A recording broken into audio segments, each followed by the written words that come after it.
வணக்கம். இனியவை குரல் கேட்கிற அன்பு உள்ளங்களுக்கு நான் உங்கள் கவி. இந்த ஒரு வருட கால இடைவெளிக்கு மன்னிக்கவும். நான் மிகப்பெரிய ஆரோக்கிய பிரச்சனையிலிருந்து கடவுள் கிருபையால் மீண்டு இன்று நல்ல ஆரோக்கியத்துடன் உங்களுடன் பேசிக்கொண்டிருக்கிறேன். உங்களுடைய இந்த பொறுமைக்கும் ஆதரவுக்கும் என் மனமார்ந்த நன்றிகள். இனி உங்களுடன் தொடர்ந்து இனிய கதைகளால் சந்திக்கிறேன். வாங்க அடுத்த கதையை கேட்போம். அன்பான உறவின் ரகசியம். துறவி ஒருவரிடம் ஒரு ஆண் மிகுந்த வேதனையுடன் கூறினார், என் திருமண வாழ்வில் காதலும் இல்லை, மகிழ்ச்சியும் இல்லை. ஒரே எரிச்சலும் வேதனையும் நிறைந்ததாக உள்ளது. எனக்கும் என் மனைவிக்கும் எப்பொழுதும் வீட்டில் சண்டை வந்து கொண்டே உள்ளது. பல சமயங்களில் எனக்கு வீட்டிற்கு செல்வதற்கே விருப்பமில்லை. எங்கள் இருவரில் யார் மீது தவறு உள்ளது என்று கூட எனக்கு புரியவில்லை. என் வாழ்க்கை மகிழ்ச்சியாக மாற நான் என்ன செய்ய வேண்டும்? தயவு செய்து ஏதேனும் ஆலோசனை சொல்லுங்கள் என்றார். துறவி, உனக்கு ஒரு சிறு கதை சொல்கிறேன். அதன் அர்த்தம் புரியும் பொழுது உங்கள் இருவரில் யார் மீது தவறு உள்ளது என்பதும் புரியும். பின் உன் வாழ்க்கையில் காதலும் மகிழ்ச்சியும் இருக்கும் என்றார்.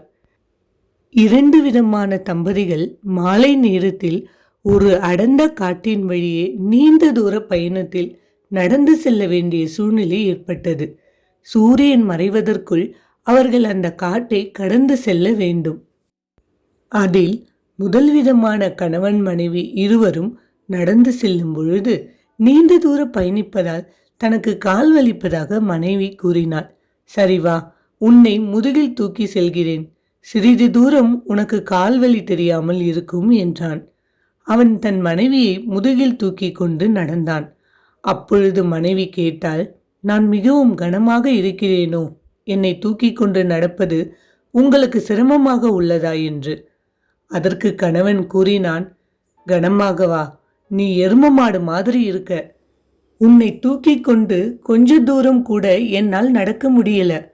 சீ, முதல்ல கீழே இறங்கு என்று முகம் சுளித்து கொண்டு வெறுப்புடன் வார்த்தைகளை வீசினான். பிறகு சிறிது தூரம் நடந்து சென்றனர். அப்பொழுது கணவன், எனக்கு மிகவும் கால் வலிக்கிறது என்று கூற, மனைவி, சரி நான் உங்களை தூக்கி கொண்டு நடக்கிறேன் என்றாள். அதெல்லாம் உன்னால் முடியாது. தேவையில்லாமல் பேசி நேரத்தை வீணாக்காதே. வா செல்வோம் என்றான். மனைவி, நான் முயற்சி செய்கிறேன் என்று கூறி தன் முதுகில் கணவனை தூக்கி கொண்டு நடந்தாள். அப்பொழுது கணவன் கூறினான், நான் மிகவும் கனமாக இருக்கிறேனோ என்று. கனமாகவா? நீங்கள் எரும மாடு மாதிரி கூட இல்லை, காட்டெரும மாதிரி கனமா இருக்கீங்க. அடைச்சி கீழே இறங்குங்க. என்னால ஒரு அடி கூட உங்களை தூக்கிக்கிட்டு நடக்க முடியல என்று மிகுந்த ஆத்திரத்துடன் வார்த்தைகளை அள்ளி வீசினாள். உடனே கணவனும், இதற்காகத்தான் நான் உன்னுடன் எங்கும் வருவதில்லை என்று சொன்னான். உடனே மனைவி சொல்றா, எனக்கு மட்டும் என்ன உங்க கூட வரணும்னு ஆசையா? உங்களை கல்யாணம் பண்ணாம இருந்தா என் வாழ்க்கை ரொம்ப நல்லா இருந்திருக்கும். பதிலுக்கு கணவன் சொல்றான், உன்னை கல்யாணம் பண்ணாம இருந்தா என் வாழ்க்கை ரொம்பவே சந்தோஷமா இருந்திருக்கும். இப்படி அவங்க இருவரும் நடந்து போற அந்த நீண்ட தூர பயணம் மிகுந்த வெறுப்பும் ஆத்திரமும் கலந்த உரையாடல்களா மகிழ்ச்சி இல்லாமல் நடந்து சென்றனர். 2வது விதமான கணவன் மனைவி இருவரும் நடந்து செல்லும் பொழுது நீண்ட தூரம் பயணிப்பதால் தனக்கு கால் வலிப்பதாக மனைவி கூறினாள். சரி வா, உன்னை நான் முதுகில் தூக்கி செல்கிறேன்.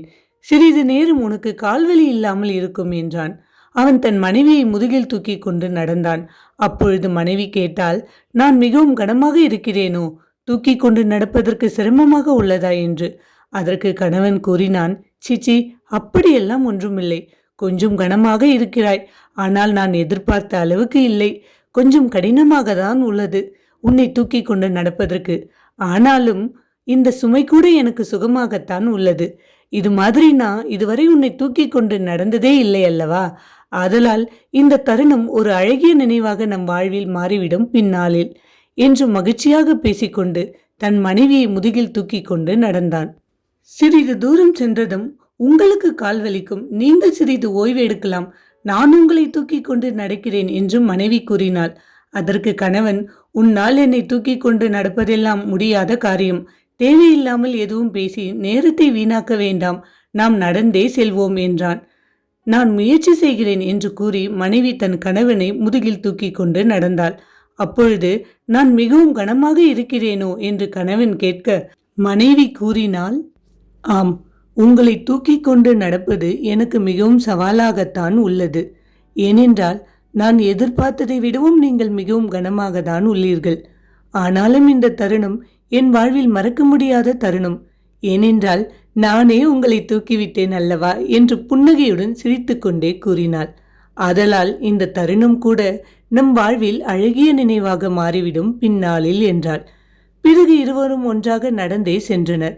உண்மைதான், உன்னுடன் இருக்கும் பொழுது எனக்கு நேரம் போவதே தெரிவதில்லை என்று கூறினான் கணவன். அதற்கு மனைவியும், ஆம், எனக்கும் உங்களுடன் இருக்கும் பொழுது ரொம்ப சந்தோஷமாக இருக்கும். நீங்கள் எப்பொழுதும் என் கூடவே இருந்தால் எவ்வளவு நல்லா இருக்கும் என்று காதலும் அன்பும் நிறைந்த வார்த்தைகளை பரிமாறிக்கொண்டனர். இப்படி இருவரும் நடந்து போற அந்த நீண்ட தூர பயணம் அழகான காதல் கலந்த உரையாடல்களுடனும் சிறு கொஞ்சல்களுடனும் பேசிக்கொண்டே மிகவும் மகிழ்ச்சியாக நடந்து சென்றனர். துறவி இந்த கதையை அந்த மனிதனிடம் சொல்லி முடித்துவிட்டு கூறினார், வார்த்தையா இருந்தாலும் சரி, வாழ்க்கையா இருந்தாலும் சரி, நீ எதை விதைக்கிறாயோ அதன் பலன்தான் திரும்ப பெறுவாய் என்றார்.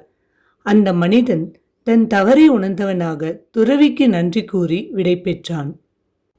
இப்படி நீங்களும் உங்களோட நீண்ட தூர வாழ்க்கை பயணத்துல உங்க வாழ்க்கை துணையோட கடந்து போகும்பொழுது உங்களோட இயலாமையினாலும் சொல்லாலும் செயலாலும் அவங்க மனதை காயப்படுத்தி, நீ இல்லைனா என் வாழ்க்கை ரொம்ப நல்லா இருந்திருக்கும், பதிலுக்கு உங்க துணையும் உன்னை கல்யாணம் பண்ணதால தான் நான் இவ்வளவு கஷ்டப்பட்டுட்டு இருக்கேன், இல்லாட்டி நான் ரொம்ப சந்தோஷமா இருந்திருப்பேன் அப்படின்னு வார்த்தைகளை அள்ளி வீசி ஒருத்தரை ஒருத்தர் தெரிந்தே வேதனைப்படுத்திக்கிட்டு உங்களுக்கு இருக்கிற இந்த அழகான வாழ்க்கை பயணத்தை வேதனையும் வெறுப்பும் கசப்பும் நிறைந்ததா, காதலும் மகிழ்ச்சியும் இல்லாத வாழ்க்கையா வாழ்ந்துட்டு இருக்கீங்களா?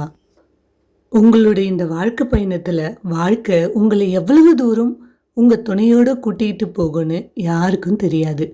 அப்படிப்பட்ட அற்புதமான இந்த வாழ்க்கை பயணத்தை உங்க துணையோடு கடக்கும் பொழுது அந்த தருணம் காதலும் மகிழ்ச்சியும் நிறைந்ததா, ஒருத்தருக்கு ஒருத்தர் அன்பான வார்த்தைகளை பகிர்ந்து கொண்டு அழகான இந்த வாழ்க்கை பயணத்தை இன்னும் சந்தோஷமா வாழுங்க. இதைத்தான் கௌதம புத்தருடைய ஒரு கூற்று சொல்கிறது, ஒரு மனிதன் தன் கோபத்தில் தவறான வார்த்தைகளை பேசினால் அல்லது செயல்பட்டால் அவரை வலி பின்தொடர்கிறது. ஒரு மனிதன் தன் தூய்மையான அன்புடன் பேசினால் அல்லது செயல்பட்டால் மகிழ்ச்சி அவரை விட்டு விலகாத நிழல் போல பின்தொடர்கிறது. இதைத்தான் பைபிள் கூறுகிறது, மனுஷன் எதை விதைக்கிறானோ அதையே அறுப்பான். என்றும் உங்களுடன் மகிழ்ச்சி தொடரட்டும். மீண்டும் உங்களுடன் இனியவை கூற காத்திருக்கிறேன். நன்றி.